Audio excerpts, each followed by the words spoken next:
At ngayon po ay nandito po tayo sa Barangay Ilihan sa Health Center at kasama pa din po natin ngayon si Johnny Silang. Johnny Silang. Ito po ay taga dito po sa Ilihan. Barangay Ilihan. At kumama po sila po ninyo, napakaganda po ng cover court po nila dito. At papakita ko po sa inyo yung pinaka view dito at tanaw dito yung Monte Maria at saka yung kalaparan po ng Batangas Bay. Napakaganda po ng tanawin na makikita dito. Yan, kung mapapansin po ninyo, yung pong mga kabundukan pong yan. Yan po ay part pa rin po ng Barangay Ilihan. At ito naman po yung Monte Maria Shrine, yung pong dinadayo ng marami. Yan po yung sikat na tourist spot po dito sa Batangas City.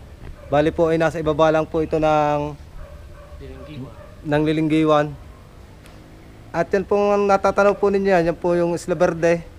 Nandyan po lahat at ito po yung Tingley Batangas, nandito rin po, katapat din po nito. Yung nakabungar po sa atin na yan.